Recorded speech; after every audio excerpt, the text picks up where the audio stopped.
Hello, world. What is up? Welcome to Builds. I'm your host, Matt Forte, and we are here live at the Build Studio in New York City. You've been wowed and have seen our next guest literally laughing in the very face of danger as a professional stunt woman for such films and TV projects like Supergirl, Agents of S.H.I.E.L.D., Wonder Woman, just to name a few. And in 2016, she made American Ninja Warrior history when she became the first woman ever to complete Stage 1 of the Las Vegas Finals course. Now, with the latest season underway, we can't wait to see just how far she goes this year. Ladies and gentlemen, the incredible, the unstoppable Jessie Graff is in the building. How do we feel about that, huh? How do we feel? It's pretty amazing. We're going to talk about a whole bunch of stuff. I'm super excited. Before we do, though, we're going to take a quick look at a video from her recent partnership with the fine folks over at Nexcare. So let's go ahead and take a look at that. Run that clip. Build confidence for both of you. Confidence can't be manufactured. It has to be built through progression. Have them balance on one foot. Do it on something wobbly. Go up a little higher. Once you've done it together, you can trust them to take calculated risks on their own. Ladies and gentlemen, do it up. Make some noise. The one and only Jessie Graff right here. Jessie, thank you so much for being here. Welcome to the show. Microphone. There we are. Thank you. We got so caught up in the mug training, we forgot about the microphone. Oh my gosh, mugs are hard. I think I can handle the microphone, though. All right. From now on. Got this, yeah. So before we jump in, we got so much to talk about, but just how are you doing? How's Jessie doing, man? I'm doing great. I'm so excited to be in New York again. Yeah. When was the last time you were in New York? I forget. I'm going to go with last year sometime, but I love being here and just like subways and running around in the park. It's great. Yeah, subways are one of those things people do love when they don't have to ride them every day. Yes. Yeah, it's when it's a rarity. Oh yeah, that's fun. The subway. Yeah. I just love not having to drive. Oh, that's right. Yeah. No, that is a luxury, I guess, a lot of us take for granted. We can get anywhere. I'm super excited to talk to you. Before we get into Ninja Warrior, Nexcare, and all that stuff, one of the things I love about and reading about you is all the incredible stunt work you've done over the years, the things you've done. I mentioned in the intro, Agents of S.H.I.E.L.D. and Wonder Woman, which I want to ask about. You recently did mocap work for Ant-Man and Wasp as well. You're doing motion capture stuff. Yeah. Is that your first time doing motion capture stuff? Is that? No, I've been doing it on and off for video games for quite a few years. Yeah. What is that? I mean, obviously it's different for you than doing like live in-person stunts and stuff like that. What's the biggest difference for you there between those two different worlds? One of my favorite things is that we are active pretty much all day. Like on set, I may be waiting for 10 to 12 hours before I do anything. And my main job is like keeping my wardrobe clean. No like rolling on the ground. Yeah, motion capture, so we'll be like every shot, you're just going over and over and over, yeah. I never thought of that, yeah, because it's digital, there's no setups that you have to do, because with any stunt, no matter the size or scale, there is an infinite amount of setup and preparation and training and all that sort of stuff, but when you're wearing the suit with all the dots, you can just take a couple of swings over and over again. It's such a good workout, like 8 hours of like walking and then jogging and then running and then doing it facing the other direction and then this way and then squatting and like sprinting in a squat. It's great. I love your enthusiasm for what sounds like an exhausting day to me. It is. It's like, and the second day, your quads are so sore from trying to sprint in a squat while holding like a fake rifle at the weirdest angle possible. It's really fun. What's got you started on this path, dude? Like, what's your earliest memory of like, I want to run all day and jump off things? Like, how far back does that go? I think when I was 4 and I saw the circus and just like lit up and life changed immediately. And it was like, I wasn't sure what to do with myself until I saw that and just was like, I need to fly. I need to do that. Let's go ask the ringmaster. And my parents knew that like I was super shy. I wouldn't talk to strangers. I barely spoke to any adults. And they're like, all right, well, you'll have to go ask him if you want to do it. And I was like, okay. And they watched in horror as I like toddled down the stairs to ask him and just get my heart crushed when he said no. And they're like, what are we going to do? And so I cried. And then they were like, we have to put her in circus classes. And you know, they found kinder gymnastics. And then I was 6 when I took circus classes. And it just changed my entire life of like having this purpose that I was so in love with and that I was able to really apply myself to. You know what's pretty amazing about that story and could easily get lost is how incredible your parents were when their 4-year-old said, "I want to fly," and they found a solution. Because I feel like, and again, my parents were very supportive, but whenever I said I wanted to fly, it was not like, well, let's figure out how. It was always like, you're not going to fly. You're a kid. What's the matter with you? Go do something outside in the yard. So how big of a role would you say your parents played for you? I mean, they were They're instrumental. amazing. I mean, they're so follow your dreams, anything's possible kind of people. And no matter how crazy my idea was, there was never a no. There was never, no, you can't do that. It was, okay, well, let's evaluate how that would be possible and what that would take and the progressions. And some of my ideas were clearly impossible, but they didn't say no. They were like, okay, well, let's figure it out. And by the end of the conversation, I'd be like, okay, well, maybe I should do a variation of that that applies to physics, like in a way that will work. And so it was allowing me to understand how the world worked and how my body could move through it, and come to those conclusions for myself. It's pretty amazing. When did you start to make the transition from like circus arts to specifically stunt work and like falling off stuff? Like when, do you remember your first like big stunt? Like Absolutely. I mean, when you said falling off stuff, literally falling off something? No. I mean, I practiced. Like, I always did falls on the ground. Like, that's one of my big things with like the Nexcare thing is like learning how to fall safely. Yeah. I love doing like silly wipeouts on the ground in the grass, and then I loved learning how to jump on the trampoline, and then pulled my mattress over next to the house and like jump off the roof onto the mattress because, you know, I learned early on that falling on the ground hurts. So how do you make it safe? We pull over the mattress and we build up all these safety things. We move all the rocks. We make sure there's no sticks sticking out. Not that my parents necessarily were encouraging me to jump off roofs, but they knew that I was... Well, it was more like they saw in me that I was the kind of kid that was going to go do crazy things. And they couldn't hold me back. They couldn't say no. Like, I was a rebellious kid. So instead, they gave me the tools to evaluate risks, to make smart choices, to do everything in the safest way possible. Yeah, which is a lot of what the Nexcare thing's all about, honestly, is sort of teaching that skill set and passing that on. Yeah. Talk to me about then how you handle, and for the record, I just want to go back for a second. When I said falling off stuff, I didn't mean to downplay the significance of the technique and preparation and training involved. I know you're not literally just tumbling your way through a career. It's very more complicated than falling off things. But I did read that one of your first stunts was like a 50-foot backwards no-look blind fall that you had to do. It was such a cool situation. As soon as I found out stunts was a job, because I had been planning on acting. I majored in theater. I just knew I wanted to be a superhero on TV.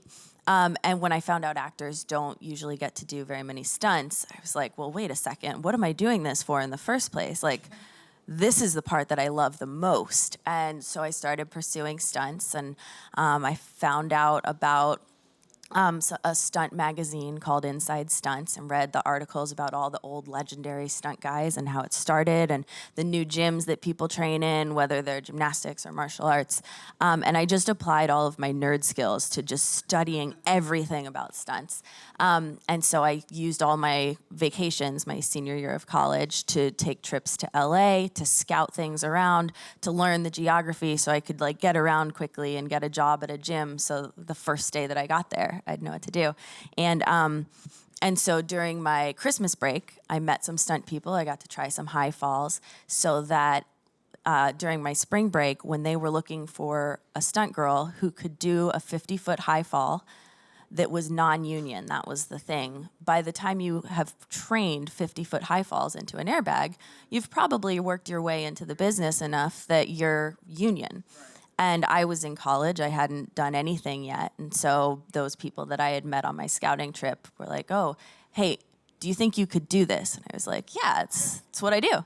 And so I was able to come out and do my first job during my spring break, which was falling backwards off of a 50-foot building in the dark. And it was so exciting. It was so much fun.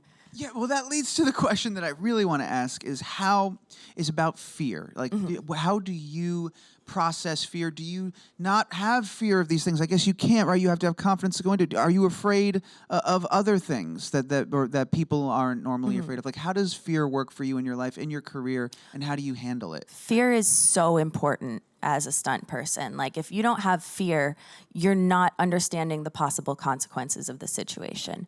You have to evaluate every little detail, what could go wrong, and be like, why am I afraid right now? What have I not considered? Oh, you know what? I didn't check to see who is running the airbag at the bottom of this fall. Is it someone I trust? Well, let's get on the walkie and find out. Let's make sure I know who's doing that. Let's make sure that everything is lined up, that every little detail has been covered. And if all of those things have been covered and I'm qualified to do the job, then all I have to focus on is the details of what I need to do. The technique, where I want my feet to be, where I'm going to spot, what my arms should be doing to sell the story, whether I'm jumping or falling or getting pushed. And there's so many details to get the stunt perfectly that there's no space for fear. And I find that applies to anything I do. If you evaluate what you're doing well enough that you know what to focus on to have the most success, that should fill up your brain where the fear would be.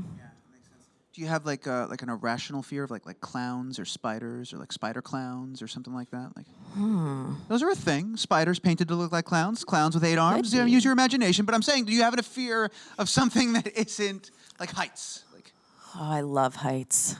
you're amazing. Irrational fear. Silly thing, dumb thing. I can't look at that thing. It's stupid. I mean, like, as a kid, I had extreme social anxiety. I didn't know how to speak to anyone, and that's how the circus stuff brought me out of my shell. You know, being in a situation where it was like, well, you have 2 choices. You can either miss out on everything you want to do, or you can face your fear of starting a conversation with someone. And it forced me to face that fear. And the thing is, again, it seems like an irrational fear until you break it down and understand. What am I afraid of? I'm afraid I'm going to say the wrong thing. I'm going to hurt someone's feelings, or they're going to think I'm dumb. Okay, well, what could you say that would make them think you're dumb? Well, let's think about it. Let's write it out. Make a plan. What are you going to say so you don't sound dumb? And once you're mentally prepared for that conversation, take it on. It's pretty amazing. You know, there's one last stunt question I want to ask before we get to American Ninja Warrior, because we're talking about so much of mental strength and physical strength, and I'm loving this. But I am very much curious. I know when you were younger, you were really into Xena. Okay, so I guess 2-part question. 1, have you met Lucy Lawless and all the work you've done? Have you gotten to meet Xena yet? So I have not met Lucy Lawless. Okay. Obviously, she was one of my favorite people in the world, and I would love to. But I have met 2 of her stunt doubles on that. Have you really? Yeah, yeah. Zoe Bell and Dana Grant. They're both from New Zealand. They're so cool. Yeah. Zoe Bell actually has a documentary called Double Dare that I watched every single week my last year of college to study. But she is just one of the coolest people ever. Cool. All right, and then the last question, I promise, is you worked on Wonder Woman, and we've had a ton of people come through here talking about that process and how, even just because Patty was running the show, and how so many things felt different and felt great about that set and what the vibe was like. And I'm wondering, as a stunt worker, as someone who's worked on so many different films, did even that element of it, even working all the stunts, was there a different vibe? Did it feel different? What did it feel like working on Wonder Woman? So actually, I didn't get to go on set at all. I got to do what we call previs. So after they shot most of the movie, they had some reshoots to do. And so we were in a training facility in California where I wasn't choreographing. Damon Caro is the stunt coordinator. And so we would go through choreography, we'd test things, test wire stuff, and make this. It's sort of like a practice version of the fight. It tests different angles. What angles does this fight sell the best from? How do we make this twisty? So I got to do a lot of testing for the Amazon moves and for one of the final fights. And so I wasn't on camera for that shoot. I didn't go to England to do it.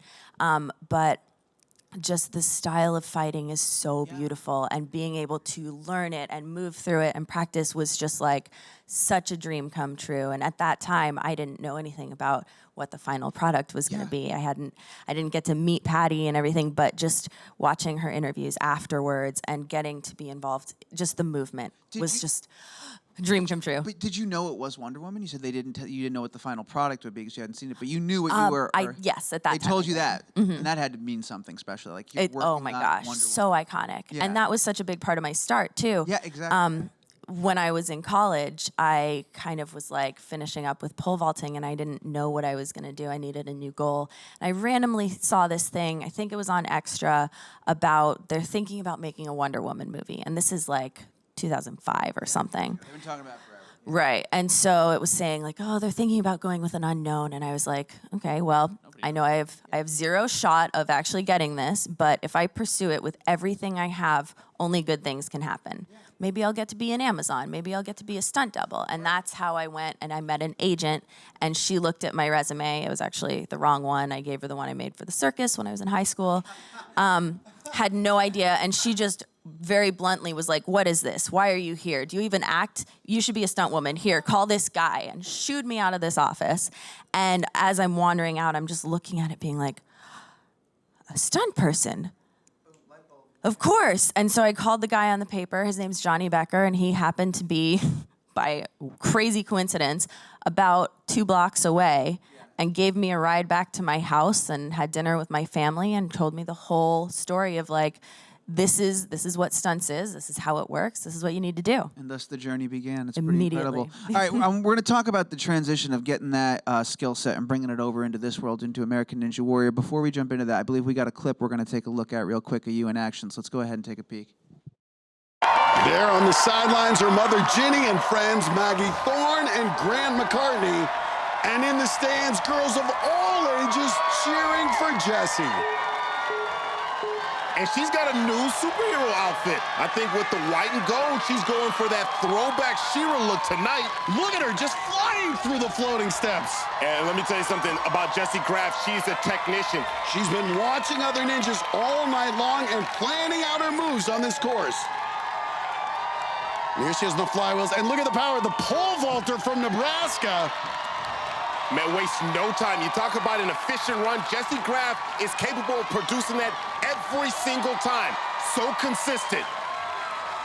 Well, she says she's not the strongest ninja, but nobody will outwork her or outprepare her. And she's through the flywheels. She is putting on a clinic. But watch the razor's edge. As we saw with J.J. Woods earlier, one misstep and a season can be over. You got it, you got it, you got it. And that's right it. through it. You ain't taking out my homegirl. Even greats like Jessie Graff worry about the balance obstacles. Watch this again. She just took off in a sprint, but check out her foot on the third blade. Her toes are barely touching. Luckily, her speed carried her through because that was almost a disaster. And now visualizing her moves for the ring turn. If she gets through this obstacle, she'll secure a spot in the women's top 5. But Jessie Graff wants a buzzer. She'd be the first woman this season to do it. Such amazing body control and power. She's 5'8", so she's got a longer reach. Locked in, needs a big swing here.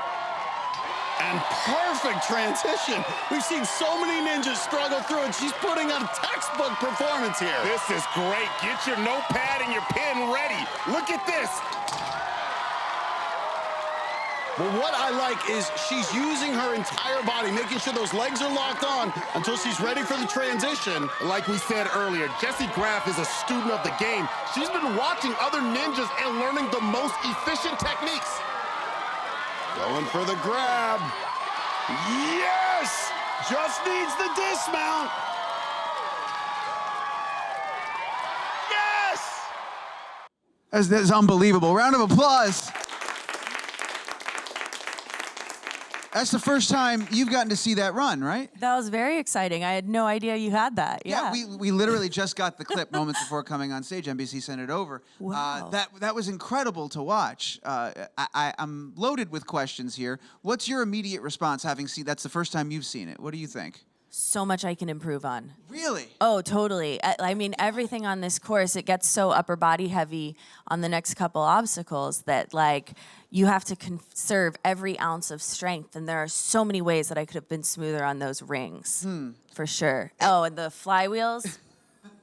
And I imagine you do that often. You do a run, you go back and watch the tape and try to find ways to improve for the next time that you go out there. How do you try to remain cognizant of that when you're standing there looking at the obstacle in front of you? You know, do you train a specific way now? You watch a video like that and you go, okay, next time I go into the gym, I'm going to do this, this, and this because I need to work on these things. Like, how does it inform those decisions?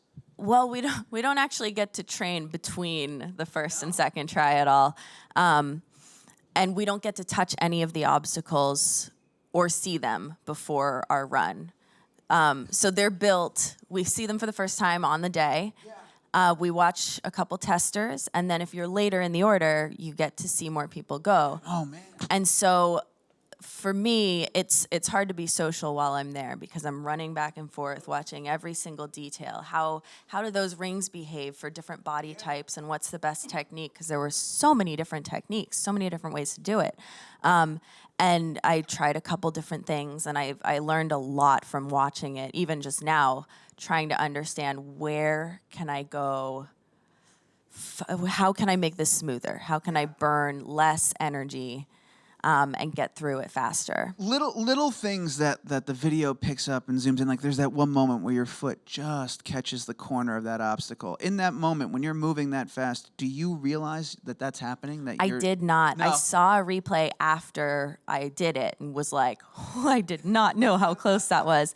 But with any balance obstacle like that, well, agility, it's really agility, you kind of have to assume that you're going to get one solid step, one borderline step, and nothing after that is going to give you much traction. And so you want to build full speed before you get to the edge. And the last two steps I'm expecting basically just to give a little pressure to direct. Yeah, just momentum and just hopefully it carries you right over there. It's incredible. I have to imagine when you're getting ready for something like this for American Ninja Warrior and you're preparing for it and all that, you know, stunt work is inherently dangerous. No matter all the prep and stuff you do, it's still you take a risk when you do a stunt. Do you put that sort of on hold? Do stunts take a back seat as you get ready for something like American Ninja Warrior so you don't risk an injury or anything like that? Or no, I mean, stunts has always been my dream and my job and everything. And so, I mean, this year, basically, I've been doing stunts 10 hours a day every day. I got to come back to the United States for 3 days to do Nexcare in California, went straight to Miami, shot, I think, that night, and flew straight back to London to continue working. It's I've been lucky in past years where I've actually gotten to be working at home and have more time so that I can train between work. But I don't live really close to a ninja gym. I'm not training on obstacles very often. It's mostly just doing pull-ups in my spare time. That's fascinating. So you're not doing the obstacle training and stuff. You're just keeping yourself busy, and then you get in there and you study and attack. Yeah, I feel like stunts, I'm so lucky that stunts is my job because the biggest thing that we have from stunts is we have to adapt. We're going to possibly get rehearsal time, possibly not, and just be on set and be like, okay, so you normally do this backflip, but now you're on gravel and unlevel, and here are your high heels. Good luck. And so it's having, yay, heels. So it's just having to adapt to different things in weird situations all the time that is so important on a ninja course. And so that's my constant mental training. And then basically add pull-ups and rock climbing, and there you go, ninja. Pretty amazing. That wasn't the full run, right? That was a good chunk of it, but there's still some more. Of it. The full run tonight, I believe, airs at 8 o'clock on NBC, American Ninja Warrior, part one. Very, very exciting. Before we throw it over to the audience, you mentioned work with Nexcare. We talked a little bit about Nexcare. You're doing this really interesting, fun thing, the undercover babysitter kind of thing. Talk to me about how you got involved with Nexcare and what inspired you to do this fun stuff. I mean, they sent me a pitch about the story, and it was just like, oh my gosh, yes, I need this story right now. It's just such a cool concept. I feel so lucky that my parents just had that mentality of like, oh no, this kid is climbing a fence again. Like, arms out. This is how I remember my parents, either like this or giving me distance and just being like, they were so good about teaching me how to do it, and then giving me space to try it and being there to, brush me off when I fell. Do you think they ever thought, let's do this, she'll get it out of her system, and then you got older and you became a stunt woman, and they were like, Yes. when do we exhale? Yes, They've just absolutely. been following you like this their whole life. Yeah. And I mean, I reassure them by the fact that now that I'm a stunt person, I am a professional. And it's like, I don't want to be an irresponsible, crazy daredevil. I want to be the person that they can trust to get the job done and to do it as safely as possible. And I'm surrounded by people who have so much experience doing it the safest way that I'm safer than if I had a desk job and was just like, I need to go do something, Yeah, you got But yeah, so the thing that was so cool was like getting to work with this family. Like, they were perfectly chosen. They were amazing. And like seeing that first second where, I didn't even tell you what we do. So Yeah, I've seen the video. I don't know if everybody else But, has. We'll give a little context. The babysitter thing. The parents are self-described helicopter parents, just super, super protective. And they even said, like, we are overprotective and we feel like it's holding them back. And so they knew what was going on. They're watching the whole thing on hidden cameras that are stashed all over their yard, and we got to bring in an obstacle course. And so, so I'm posing as the regular babysitter. The parents introduce me and they leave. Yeah. And so I got to just be like, so what do you guys do? Do you like climbing things? Do you have anything to climb? And they're like, no, we're not allowed to climb things. And you could see the second they step into the backyard, the posture was like, I don't know. Yeah. And the parents picked it out immediately. They were like, she has our fear. She's absorbed our fear. And one of the things my dad always said was he was always scared of what I was doing, but he didn't want his fear to limit me. I mean, yeah. Yeah, and so that was something that that immediately made them willing to be braver. Watching, they were afraid, but they knew that they didn't want to limit what their kids could do. And so for me, I didn't realize that we were going to have this amazing transformation for each kid. Because I kind of was like, oh, kids climb everything. They'll be fine. A kid's a kid. Yeah, that's what kids do. And you could see that they were being held back. And so they would look at stuff and be like, I can't do that. And I'd be like, no, it's okay. I'll catch you. Yeah. And so seeing them feel it out and be like, no. And working through it, each of the kids had one of those breakthroughs where they knew they couldn't do it. They tried anyway, and then they did it. And they did it. Yeah. And you could see their confidence grow, and you could see the parents be like, oh my gosh, they can do more than I thought. Yeah. And they were so excited about exploring these new things, and we got to play with all these different progressions. And it's a cool video to watch. You're very like Cat in the Hat-esque in that you're this babysitter that shows up and magically has an obstacle course in the backyard. Yes, and life goal transforms their achieved. It's pretty cool. Where can people go to check out not only the video but some of the tips and stuff to help parents sort of empower their kids to make like these calculated risks? Nexcare.com/toughlove. Got it. So we got nexcare.com/toughlove. We've got American Ninja Warrior tonight at 8. And you're just constantly doing amazing stunt work. We'll keep an eye out for you. You're awesome. Thank you so much for being here. We're going to take some questions real quick. We got a couple in the room. I got microphones out there. First one's right here. Hi. Since you make obstacle courses for children, if you were able to make one for American Ninja Warrior, what would you have? Ooh. Well, I actually don't really make obstacle courses for children that often. But, gosh, what would I do? Like, how would I change the obstacles on Ninja Warrior? Like, if it was just all in your I would make hands. them more mental. They're already very mental. There are so many strategic calculations. But one thing that I see people struggle with a lot is fear of heights. Yeah. Do the same thing you always do, only be up high, and you get this adrenaline burst of like your body will shake and you don't know how to handle it. And again, one of the best life tools is feeling that and calming yourself and being like, this is what I'm afraid of. I'm afraid of falling because falling hurts. There's water underneath me, so there is no actual risk of hitting the ground. So I'm going to tell my nerves to calm down. I'm going to tell that adrenaline to chill out, and I'm going to stay focused and get through the obstacle. And to have an obstacle course where you can test that in a safe place is amazing, because it's the same thing that's going to be going through your body if you're in an actual dangerous situation. If you're getting mugged, if you're getting chased, people freeze up. Like, you can't think, you can't make a rational decision. And if you are used to putting your body in that situation, your brain can stay calm and make the best choice possible. So I would add more mental components like that. Is that something you, thanks for that question, by the way. Is that something you learned early on, like how to control that you had to harness that? Yeah, actually, because obviously I knew really early I wanted to be up high and climb things. And practicing my beam routine on the roof of my garage, I was standing up there. I mean, I was getting really nervous at my state competition. I was shaking, and I was like, okay, well, this is not okay. Like, how do I get over this nervousness? How do I build a tolerance? And my thinking at 12 years old was, well, if you can do it on the roof, like, the beam is going to be less scary. Where's my highest point? Yeah. Got it, roof.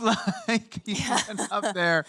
So basically, I got up there, and I was standing on the peak of the roof, and I looked up and felt this wobble of this, I don't know, like a chemical thing in my body that was preventing my spatial orientation from functioning the right way. And I was like, this is not okay. This is going to inhibit my ability to do cool things. How do I get rid of it? So I stabilized. I looked up, I wobbled, stabilized.